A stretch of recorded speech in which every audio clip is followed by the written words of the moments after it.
Hey, what's up guys? Hello through Footballtalk here, and we're continuing a series on the biggest breakout candidates for the 2020 NFL season. Last week we already started with the offensive portion of this series, and this week we're going to shift our focus to the defensive side of the ball. Once again, some of the criteria here: no Pro Bowls in the first or second season, no major statistical milestone reached, which would be 1,000 yards receiving or rushing, double-digit sacks, whatever it may be, or just generally being looked at as some of the better players at their position already. Last week I already talked about a guy like Jonah of the Bengals, a top 10 tackle drafted last year, who missed his entire rookie campaign. He didn't qualify. And across these two breakdowns on offense and defense, we'll only find one former top 10 pick, since those are the obvious candidates anyway, and a lot of them only haven't broken out because they just haven't been able to stay on the field or whatever it may be. So let's get right into this list. And the first player I want to talk about here is Ifeadi Odenigbo, the defensive end of the Minnesota Vikings. And when I did these write-ups, I actually realized later on that Odenigbo was originally drafted in 2017 in the 7th round by the Vikings. But since he only made the practice squad that year and was later claimed and waived both by the Cardinals and the Browns respectively, and he really only made the active roster for one game that he appeared in with Arizona, I thought he still qualified here. And you look at what the Vikings have had in recent years on the defensive line, it was a challenge for Odenigbo to actually see the field, get the coaches to believe in him. But last year, as he got to play more towards the end of the season, and how little the Vikings have invested into the defensive front, I think they're looking for Odenigbo to continue to develop, similar to what they had in Danielle Hunter, who's a Pro Bowler for them now. Last season, Odenigbo recorded 7 sacks and tackles for loss respectively, while also adding another 18 pressures to the mix. He also forced a fumble and returned another one for a long touchdown against the Chargers, and could have had another scoop and score, a play I will show you later on, where he originally got the trifecta of a strip sack, fumble recovery, and return touchdown. So we'll get to that a little later. But you look at those numbers, and they might not blow anybody away, but they're even more impressive if you put them into context, since he really only played a third of the defensive snaps, and now with Everson Griffen still on the open market, depending on what happens here, if he potentially still finds a way to sign with Minnesota again. But if he doesn't, I think Odenigbo is a shoo-in for the second defensive end spot in the starting lineup. And when you look at where Odenigbo was used last season, he was on the field mostly on passing downs, especially early on in the year. 3/4 of his snaps actually came on pass rushing downs, and Mike Zimmer used him in that inside-out role on different sub-packages. He was asked to line up pretty much anywhere, from a wide 9 all the way into a 2-eye, which is shading the inside shoulder of the guard, almost in like a track stance pointed towards the center. At this point, his favorite and best move is the dip and rip, where he gets underneath the offensive lineman and brings that inside arm through. But he also flashes a nice up and under if the blocker oversets and then follows through with the high swim. At the same time, there's a lot of power behind his pads. One of the plays that really stood out when he was setting up one of his teammates on a twist, and he was the initial slant. It was in the Detroit game, where another player I already talked about last week, inline center Frank Ragnow, he came from the side and just took him off his feet, allowing the looper to have a clean battle. But just the power you saw there, that is something that he flashed already and could use more as a pass rusher going forward. And even if he's on the other side of those twists, basically, as the looper, he does a good job with his timing and execution on those type of plays to free himself up due to the help of his teammates. So now as he is transitioning to that starting role, the biggest question really is how much can he improve as a run defender? Not his biggest strong suit so far. When he's unblocked, he shows pretty good pursuit from the backside, but when it's at the point of attack, he has some issues holding his ground. I believe that is more due to not playing half the man and kind of getting drawn in at times, which allows cutback lanes. If he can improve on that, and in the pass game, be able to work more successfully on secondary pass rush moves, and not just give away opportunities if that initial rush stalls, I think he can be a very valuable player for them and put up even better numbers with an increased amount of snaps. Here's that play that I already referenced, with Odenigbo at the top of the screen and basically a wide 9 alignment over the tight end. Play was later called back, but would have been a trifecta and scored the ball actually here. You see him get a good jump on the ball, flatten the angle, rip underneath the left tackle, get the ball out, And here he's called down later on, but initially ruled a touchdown. We're going to watch it again from the end zone view in a second. Once again, you have him in this wide alignment here, outside the tight end, and he needs to find a way to flatten that angle. So he does so right away, times it well here, rips underneath the outside arm of the tackle, tomahawks at the ball, picks it up, finishes. That's why he's ruled down, but a great play, and that's what he's capable of if given more chances. The second guy I want to talk about here, another defensive end of the New Orleans Saints, Marcus Davenport. And leading up to the 2018 draft, you had Bradley Chubb as the clear-cut number one edge rusher coming out of NC State. And then for most people, there was a pretty big drop-off. So it was kind of shocking for the Saints to give up their 2019 first rounder to move up to number 14th overall and select Davenport coming out of UTSA. Since at the moment, most people thought they would be for a quarterback with Drew Brees entering his 40s. But instead, they took kind of a gamble on a very toolsy pass rusher here. There's not a lot of hypes around Davenport coming into year 3 of his pro career. And at that moment, I was pretty surprised as well, since I saw quarterback as an option. But also, if they went with a defensive player like that, I thought they were looking for more of an instant impact type of guy, not like Davenport. He was my 13th or 14th overall prospect as well, so I thought the range was right. Saw a lot of talent in him, a lot of tools that he could develop still. But like I said, not necessarily right away, which the Saints at that point were a win-now team, as they were coming off a 13-3 record and a disappointing loss to the Vikings and the Minneapolis Miracle play. So you look at Davenport, his first 2 years in the league, he has only put up 10.5 sacks. But last year he went from 28 QB pressures as a rookie to 50 last season. And he might have been actually better against the run, honestly, helping the Saints finish as the 4th best rush defense at 91.3 yards allowed per game. So if you would ask the Saints coaching staff, they would tell you 2019 already was his breakout season. But I think Davenport actually takes another step, and more to the casual fans, he puts his name into the conversation of one of the better young edge rushers in the league. I checked it again. I had him as my 13th overall prospect coming out of San Antonio. And when you put on his tape in college, that combination of explosiveness, power, and closing burst, it really stood out right away. He's already flashed that ability to string his hands together and dominate his pass rusher, but he just needed to do it more consistently, and you saw that shock in the hands to own the point of attack in the run game if he only played with a little better extension to me. So those to me were definitely coachable areas. With the situation he was in, I thought he could produce in year 2 or 3. And now we've arrived at that first season. And when you look at Davenport as a run defender, I don't think there's a lot you can critique him on. He might be a tick late at times recognizing some scheme still, but when he has those arms extended and drops the anchor, you just won't see much movement. When you put a tight end on them, he takes it as an insult almost. He really owns those guys. In the pass game, some of the things he still needs to work on is broadening that pass rush arsenal and rushing with a little more control and a plan. However, he has clearly shown the ability to be a difference maker in that as well. Has shown the burst to win around the edge if he times up those swipes correctly.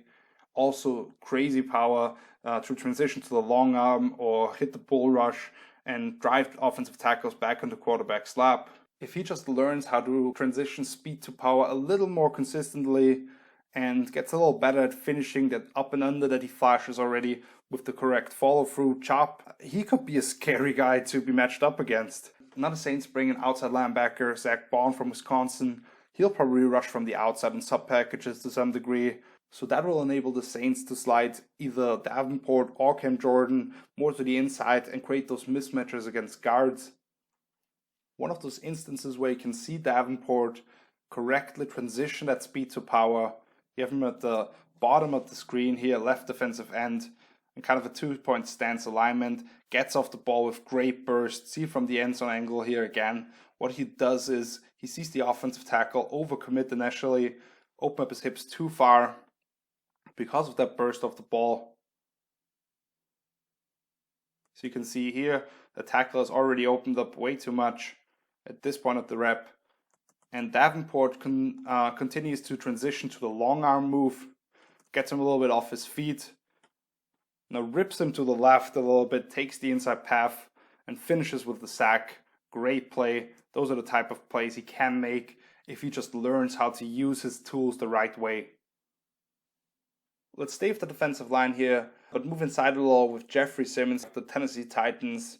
He was the 19th overall pick for Tennessee last year, and I honestly didn't expect him to play at all his rookie campaign since he tore his ACL in pre-draft workouts. He actually ended up playing in the final 6 or 7 games for Tennessee, and in his first game as a pro, he really showed some signs, collecting 3 pressures on just 11 pass rushing snaps. The rest of the season wasn't quite as promising, but considering I didn't expect him to suit up at all, the fact he did collect valuable on-field experience and only played less than 40% of the snaps from that point on once for the rest of the season, those are some of the things you want to see.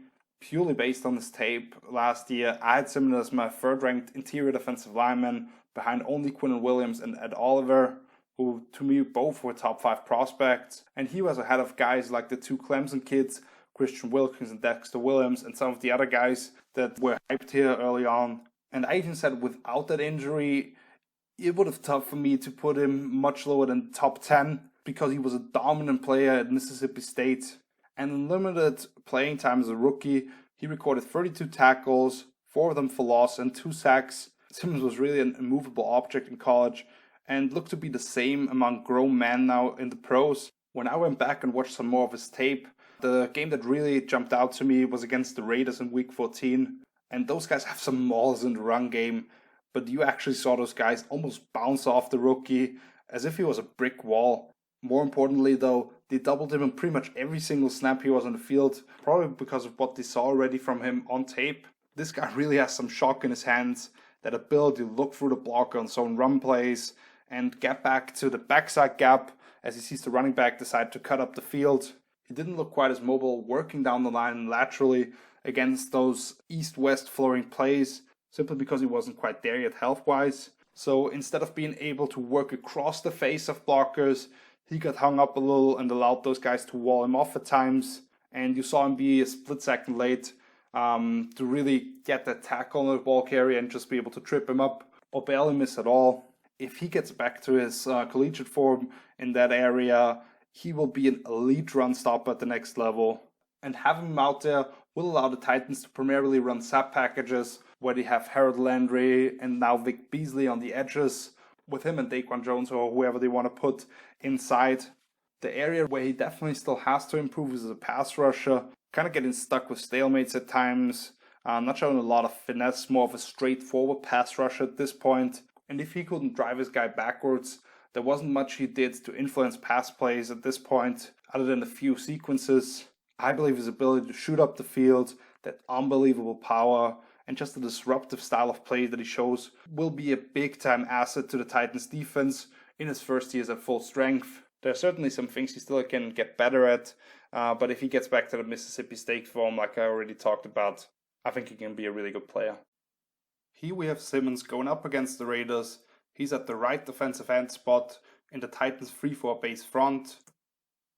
The Raiders are running zone to the left, and you see him basically work through the blocks, shoot up the field, and make that play in the backfield. Watch it in more detail from the end zone view again. You basically have him in a 4-eye on the inside shoulder of the tackle. They're trying to combo block him. Play works on. Guard tries to take over, but Simmons basically throws the left tackle to the ground, continues to work across the face, makes that tackle for loss. And those are the kind of plays he can make as he continues to get back to full health. Expect more of this in 2020. Another interior defensive lineman that I want to talk about here, Ed Oliver of the Buffalo Bills. And he was my 4th overall prospect coming into last year's draft, behind only Quinnen Williams, Nick Bosa, and Josh Allen. The Jaguars pass rusher, obviously not his own quarterback. And Oliver was really an uber-talented, explosive athlete coming out of Houston, who was still kind of learning the game to some degree. But he came in as a freshman at Houston and instantly dominated. Picked up 22 tackles for loss that season. It was a first-team All-American selection. That was an honor he would repeat over the next 3 years as well. While it was obviously a big transition going from the AAC now to the pros, where he was just superior athletically in college and now he's among grown men. I thought he really flashed more and more as the season went along. And while the Bills had Jordan Phillips as well, who picked up double-digit sacks and a big contract from the Cardinals in the process, Alfred Oliver was already the Bills' best pass rusher in December. Overall, he did record 5 sacks and tackles for loss each to go with 31 pressures on 374 pass rushing snaps. That ratio might not be up there with the elite players quite yet, but he definitely showed some sparks in terms of winning in that area, and he actually only played 53.7% of the snaps on the defense overall, which was really part of a deep rotation. And coming out of college, to me it was clear that Oliver needed some work in terms of adjusting to the NFL. Mostly played that shade nose role at Eosin and didn't have to really stay true to his run fit at all the time. More of a go out there, make play first time the guy. And he was really great at it, but that's not the type of play that you want to see from an NFL player necessarily. There are still moments where his pad level gets too high, and I feel like he's a tick late as well, recognizing run schemes. However, at 287 pounds, his anchor is excellent, and he has that ability to chase down plays laterally as well. In the pass game, the things that really stand out is natural power, that quickness off the ball to present problems for guards, but maybe even more so the flexibility he possesses in terms of being able to knock from one side and somehow still regain his balance to keep on going. And even if he's knocked out of his pass rush lane at times, he just continues to work, something that he does really well already and will give him some easy sacks in 2020 is the way he works on his twists, the way he sets up his loops in terms of staying tight and aiming at that shoulder of the guard and then suddenly pivoting to the outside and giving a good burst to get around the edge. As a rookie, I thought his issues really showed when he was going up against those well-schooled veteran guards, like in the Steelers game when he was facing Ramon Foster and David DeCastro, who were able to lend their hands inside his chest early on and control the rep as Oliver couldn't really gain an advantage early on. To me, if he can work on being a little more proactive, rushing the passer with a little more of a plan overall, he could be a Pro Bowler in year 2 and lead the Bills in sacks. This is Oliver going up against the Cowboys on Thanksgiving as the right defensive tackle in a free technique alignment. You see him stunting to the inside towards the center, taking for a ride into the lap of the quarterback. Watch it again for the end zone view for a little more detail. Once again, you have him here now on the left side. You can see the get off of the ball, stunting over to the center, gets underneath the pads of Travis Frederick, almost like in a hump move that Reggie White would use. Driving backwards, finish with the sack on Dak Prescott. Those are the kind of plays he can make in the pass game, has already flashed those, just needs to be a little more consistent with it going forward. We have moved on to the second level of the defense with a linebacker here in TJ Edwards of the Philadelphia Eagles. 4-year starter at Wisconsin, Edwards actually recorded 366 tackles over the course of his career with the Badgers, and he made several impact plays for them. Unfortunately, he couldn't participate in any on-field drills at the Combine last year because of a banged-up ankle, and even if you take those pro day results, his athleticism is below average, I would say. However, the fact he was labeled as that classic college linebacker with some of those limitations to transition to the next level due to his athleticism, I think that was the wrong assumption right away. And Edwards did end up not being drafted at all and signed with the Eagles as an undrafted free agent. In his rookie campaign, he was mostly limited to special teams work, where he did pick up 9 combined tackles on punt and kickoff coverage. However, on the 11% of the snaps, he was on the field as a defensive player. Pro Football Focus gave him close to an elite grade, and he got involved on another 21 tackles. When you divide those 122 snaps that he was on defense with the amount of tackles he made, that actually gives him the highest tackle rate of any player at the position with at least 100 snaps played. And even during that time that he was on the field, under defensive coordinator Jim Schwartz as a rookie, he was mainly put out there on run-stopping downs with 89 rundowns compared to only 33 pass plays that he was on the field for. And that's somewhat understandable since you just love that old school mindset in the frame of a well-built, strong guy. When you look at Edwards as a run stopper, really shoots downhill, drops that shoulder on him, and actually stops those guys in their tracks, almost stonewalling them at times to create traffic jams in the middle. At the same time, however, I do think he shows enough patience on duo or inside zone plays where he stays behind those combo blocks and deciphers what's going on in the backfield rather than just shooting upfield and allowing a cutback lane for the running back. Edwards also offers a sturdy base to absorb contact by offensive linemen as they are climbing up to him, and keeps them away from him with good extension, while also showing the ability to mirror pullers and beat them to the spot on like toss plays or whatever it may be, find a new formed gap that he's now responsible for. And he really brings some thump at initial contact on those tackles, stopping the momentum, and he only missed one attempt on the year, which I believe was on special teams because I think I watched every one of his defensive snaps. With all that being said, it's kind of funny to me that Edwards is labeled as a pure run stopper when his best plays in college actually came as a coverage defender. Yes, there are some athletic limitations, and I'm not sure how many snaps he will be matched up one-on-one with tight ends or backs necessarily, but his feel in zone coverage, ability to get involved as a blitzer, that should keep him on the field on third downs more in my opinion. Edwards is also quick to recognize play action and turns his head for potential crosses before swiveling back towards the quarterback. When you look at some of the losses Philly has had this offseason, I believe Edwards is an excellent replacement for Zach Brown at that Mike backer spot, who left in free agency. And overall, there definitely are some questions with that linebacker corp for the Eagles, with Duke Riley probably starting at will. And then you have guys like Nathan Gary, Jatavis Brown, and the third round pick Davion Taylor, who can compete for Sam. But to me, Edwards should be the one fixture in the middle of that defense, at least for first and second down. And we'll see what Schwartz does on sub packages, since there was a lot of snaps last year where we only had one true linebacker on the field. But now without Malcolm Jenkins as well as that dime linebacker at times, maybe to keep Edwards and another one of those guys out there more on third downs. A play that I really love from Edwards from his rookie campaign, you see him line up with Mike here. The Bears are running a little jet sweep fake and toss to the left side.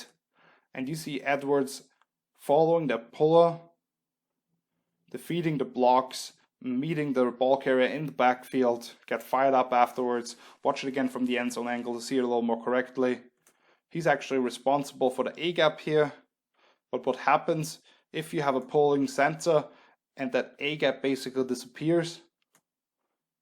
A new A-gap is formed here, and he needs to fill it up. Stays patient, shuffles when there's time, and he sees the ball carrier slow down.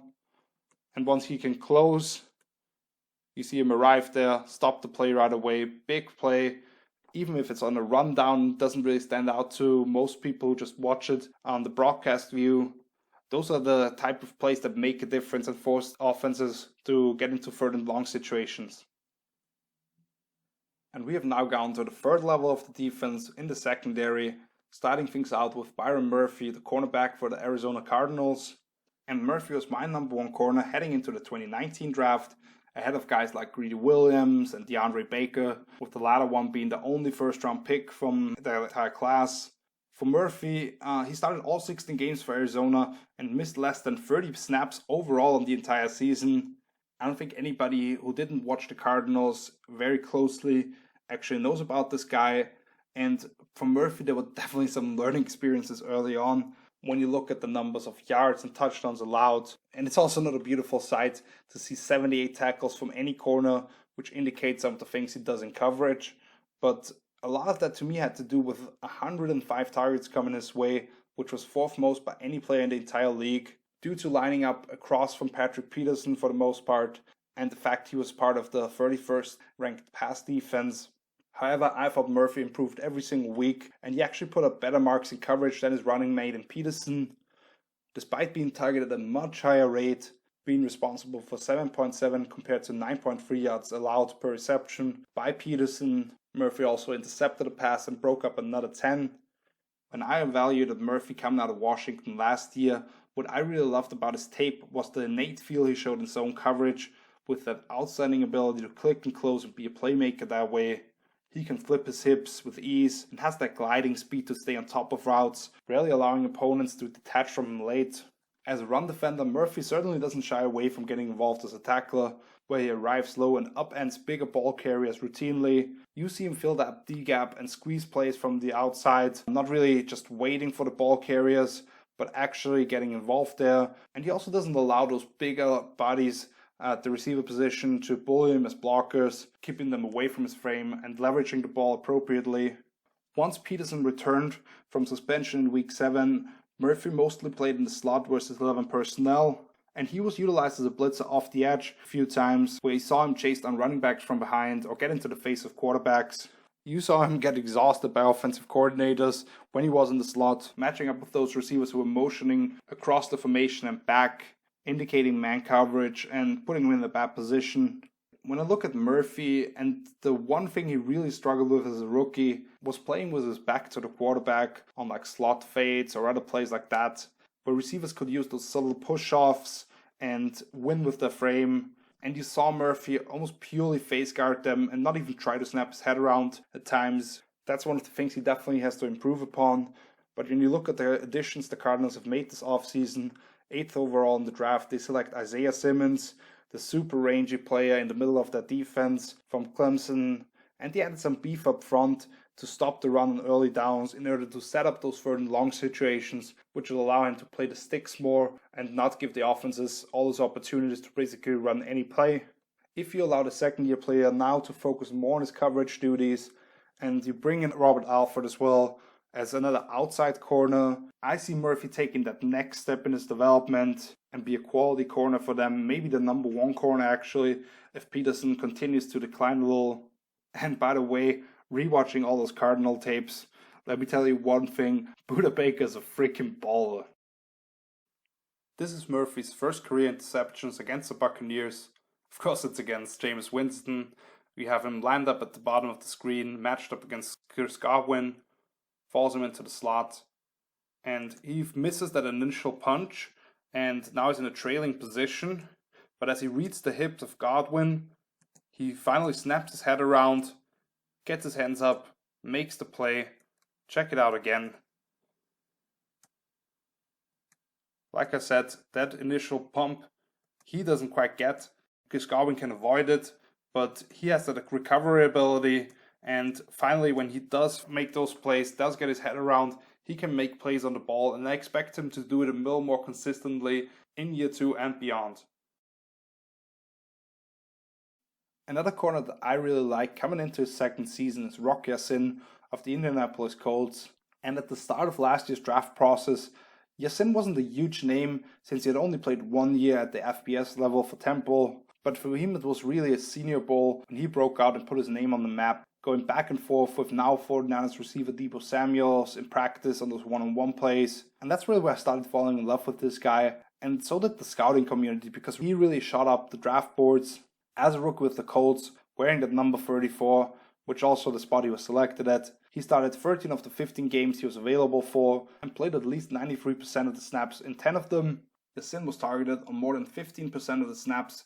He was out there on pass plays, and he had some struggles, but also thought he improved a lot from the first to the second half of his debut campaign. He had one really rough showing against one of the young star receivers in the league in Cortland Sutton, when he was penalized 5 times and was responsible for 75 receiving yards for Sutton.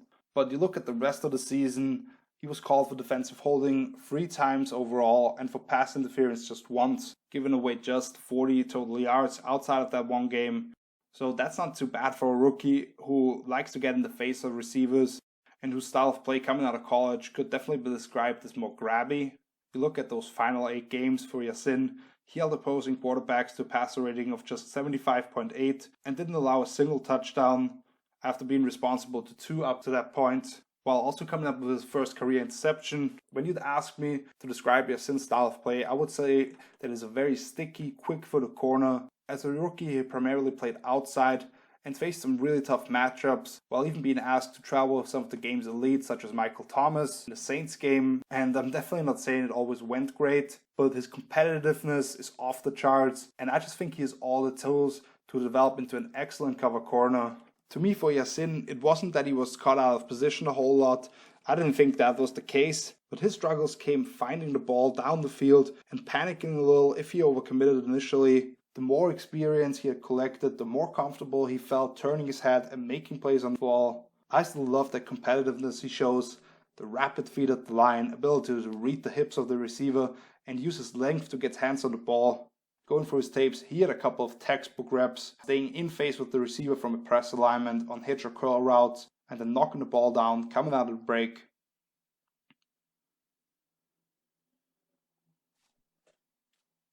I thought considering he was a rookie, as a run defense, I thought considering he was a rookie, he was already really good. I thought considering he was a rookie, he was also a pretty good edge setter in the run game already, and he didn't wait for running backs to just cut back inside at some point, but he actually closed down the space and made the tackle, at least force the ball carrier into the hands of his linebackers or safeties coming down. You also saw him fight off blocks and try to cut down the guys with the ball. For the Colts, now with Pierre Desir gone in free agency, I expect Eosin to step into the spotlight as really in this true number one corner. They also brought in veteran Xavier Rhodes, who to me looked broken down for the most part last season, but he will help this kid grow mentally as well and help him develop into the player he's capable of being. Here is Eosin, line up at the top of the screen, matching up against Devontae Parker. From a little bit of an off alignment here, trying to mirror the hips of the receiver, and you see him as the receiver makes his break on the curl route. He's in perfect position, reads the hips, snaps his head around, and now attacks the ball in the air. Let's watch it once more. Once again, receiver tries to stem his route to the outside, force him to open up his hips, but as soon as that receiver puts his brakes on, Eosin reads the hips, comes around, sticks his foot in the ground, and makes a play on the ball. And that's what he is capable of, whether it's curls, slants, whatever it may be. That quickness out of his breaks, that ability to break on the ball, and the length he has, it will really make him a tough matchup for any receiver out there if he can just continue to develop as a player. And finally, Nasir Adderley, the safety for the LA Chargers. Adderley was my number one safety coming into last year's draft, and I thought he was a perfect match for Derwin James because he had that range as a true deep middle safety to allow Derwin to roam around and make plays around the line of scrimmage. Unfortunately, Adderley had hamstring injuries before he was even drafted in the second round, which forced him to miss mandatory minicamp and most of training camp. He only appeared in one preseason game and then played 10 defensive snaps across 4 regular season games, making 2 pretty much meaningless tackles before the Chargers were forced to place him on injured reserve. So with that little playing time, Adderley actually barely met the criteria I'd set for myself during this list, but he was active for 4 games, and I just want to grab that opportunity to talk about one of my favorites in last year's draft. Coming out of Delaware, Adderley's ability to fill the alley in the run game almost with the mindset of a linebacker, while also showing the ability to cover ground and bail out his teammates on the back end that way, was special to me. When the ball is completed in front of him, he punishes receivers, and when he gets it into his hands, he shows off that background as a kick returner. Actually, it's one of the sickest plays that I've ever seen from any college player. When he was returning a kick, ran over an opponent, stared him down, and then just proceeded to go onto the end zone. Outside of some questions about his level of competition, obviously playing in the FCS and how much different he moved from everybody he was going up against, I really loved everything about his game. And the one time we actually saw him go up against pros in week 4 of the preseason against the 49ers, Adderley made an interception and deflected another 3 passes, while one of them should have been another pick probably, with the receiver knocking down the ball out of his hands late, and he got both hands on another ball down the seams to deny a touchdown in that game. You could also see him show up outside the numbers against go routes and cut in front of deep in-breaking routes, which led to his 1 interception that he actually made, which I'll show you in a little bit. And to go along with that, you actually saw him shoot downhill, try to navigate through some offensive linemen, try to get out in front of screenplay. Instead of just staying back and avoiding collisions, he actually tried to get involved, also got in on scrums late, or jumped to the back of a receiver, tried to catch the ball at the sideline. Just that one game I saw from him, it was really impressive. Obviously going up against backups at that point, but it just felt like he fit right in with the pros and deserved the starting spot. Now with the Chargers adding in Chris Harris Jr. to the mix, to go with Casey Hayward on the opposite side, you have Desmond King in the slot. With those guys they have in the pass rush, in terms of Joey Bosa, Melvin Ingram and all the guys, plus you have Derwin possibly being sent as a blitzer with that stupid closing burst he displays. Adderley has that ability to gamble on the backhand and make some plays. Plus he gives the Chargers another one of those guys who plays with an attitude, which I really appreciated going back to my evaluations coming out of college for him. Before he can be that playmaker for the Chargers, he obviously needs to beat out Rashad Jenkins, who played fairly well for them last season, but I'd be shocked if he wasn't on the field for the majority of snaps and wasn't an impact starter for them right away. Since this is obviously a preseason game, we unfortunately don't have the All-22 here, but I think you can still see from the broadcast view what I'm talking about. Niners sent the back out wide on an empty set. You have Adderley at the back end here, try to communicate as a deep middle free safety. Niners are throwing a dig route over the middle against man coverage. Think they have a good matchup, but you see that deep safety coming in now late. See the ability to close, cut in front of the ball, deflect it to himself, make the pick, now make something happen with the ball in his hands. Big play, and if he can do it in the regular season more routinely, stay back, but also have that ability to cut in front of passes, close to the sideline, make plays outside the numbers, that kind of player with those other pieces on defense, I believe the Chargers could have a truly elite defense, and he could be a playmaker for them. Some other notable names here. First up, Eosin, the edge rusher for the Giants, was a third-round pick for them out of Old Dominion, and he ranked just outside my top 10 edge defenders a year ago. Played 45% of the snaps for the Giants on defense and 2/3 of the special teams plays. Eosin started a couple of games and was pretty effective when put on the field, finishing second behind only Marcus Golden with 4.5 sacks for the G-Men, plus he had another 9 quarterback hits and 5 tackles for loss. You put him together with another Day 2 selection from 2018 Lorenzo Carter. Those two guys could both take a step forward. I mentioned a couple weeks ago, they still need the true alpha off the edge, but in terms of opportunities given and the ability to put up stats, I think Eosin could take that next step as well in year 2. Another guy that I think is very talented but just wasn't on the field enough, Rashan Gary, who was the 12th overall pick by the Packers. He played at least 1/3 of the defensive snaps in only one game and had just 21 total tackles, including 2 sacks. On their roster, he was listed as an outside linebacker, but to me he was always better to play either a base end on the strong side in a 4-3, or maybe even move inside to a 3-tech. You look at Gary, he really has some shock in his hands versus the run, and all the tools to become an excellent pass rusher as a freakish athlete, especially when you look at his ability to convert speed to power. I looked at him as more of a chess piece for defensive coordinator Mike Patton, who can do a lot of different things on third downs, and now a year into the system, he may be used more in that way. Overall, I think he might fit better inside anyway, since some of the issues he has come from not being able to hold his contain. So if you put him into favorable spots, that freakish athleticism can mold a little bit, he could be an impact player and justify that high draft pick that the Packers invested. Another high upside defensive lineman, Tillery of the LA Chargers as well. I had him rated as a late first rounder, and that's why the Chargers selected him before coming back in the second round and selected Nasir Adderley, who I just talked about.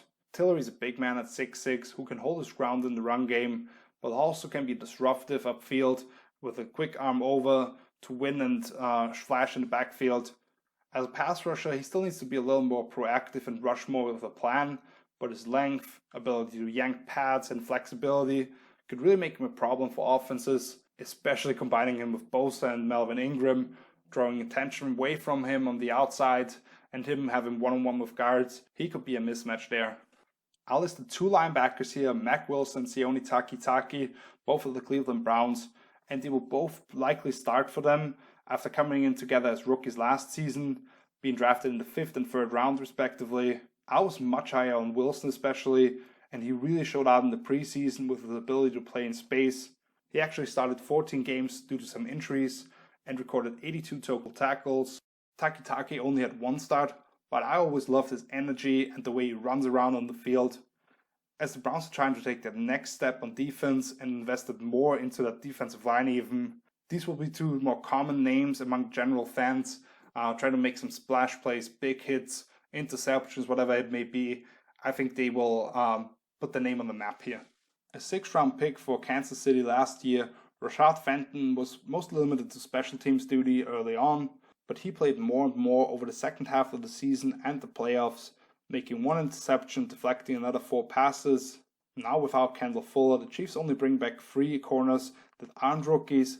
Fenton, I believe, will be the starting nickel, and he may be tasked with some tough matchups going up against Keenan Allen, Broncos rookie Jerry Jeudy, and even Hunter Renfrow in the AFC West. So I believe he will be on the field a whole lot.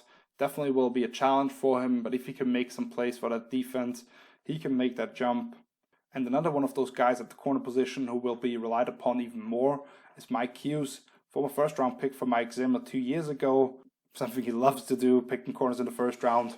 When you look at Trey Waynes 2 years before that, and now Jeff Gladney this April, Hughes missed 10 games as a rookie, and now he's coming back as the leader in terms of snaps for Minnesota at the cornerback position, with 46% of those last season. Hughes is very talented with that ability to click and close and make plays on the ball. When you look at the Vikings running a pretty cornerback-friendly defensive scheme, I would say, I think he will be allowed to stay on one side for the most part, but should put up the most snaps of any corner for them if he can stay healthy. Let's move on to one of my favorites in last year's draft as well. Donal Savage was the 21st overall pick for Green Bay in last year's draft, coming out of Maryland, and I just loved watching his tape because of that ferocious pursuit he showcased and the way he could just close distances in a heartbeat and arrive there with an attitude. He started all 14 games he was available for the Packers and actually played every single snaps on defense in all but 2 of those. He did intercept 2 passes and broke up another 5 to go with 2 forced fumbles. You look at Green Bay with Adrian Amos being true to the attack safety as a very safe play on the back end. It will allow Savage to roam around freely, and I believe he will be used in an even more creative fashion in 2020, especially blitzing off the slot, something he was great at in college and already showed to some degree in pros. And finally, Tracy Walker was a third-round pick for Detroit 2 years ago. He only played 27% of the defensive snaps as a rookie before being a true fixture in the lineup last season. Walker recorded over 100 tackles with 82 solo stops despite missing 3 games. Tackle numbers may not be a great statistic for safety, but it just shows you the type of defense the Lions have had these last 2 years, how he's had to clean up things. He only picked off 1 pass in each of his first 2 seasons in the league, but now with an improved secondary around him, when you look at third overall pick Jeffrey Okudah as the number 1 corner, bringing in Desmond Trufant, even though they obviously lost Darius Slay, and also Deron Harmon from New England, for what I believe will be a much more competitive team overall in this season. Walker should be in less cleanup duty, but rather be allowed to make plays on the ball from that free safety spot, as his corners are carrying receivers down the field more effectively as well. To me, he could become more of a household name in that area. And that is it. All the biggest offensive and defensive breakout players for the 2020 NFL season. Thank you so much for watching. If you enjoyed this video, please leave a like, subscribe to the channel, share it with friends. A link to my first part of these breakouts should pop up any second here. You can check out all the other stuff here on my YouTube channel or my page, helloswillfootballtalk.com. Find my social media channels linked down below. If you have any suggestions or ideas for videos I could make over the off season now, leave them in the comments. I'm already working on the blueprint of some stuff, but I will definitely be open for some suggestions after next week, when I'll be talking about the last place teams in every division and their chances to win that division in 2020. So until then, see you later. Peace.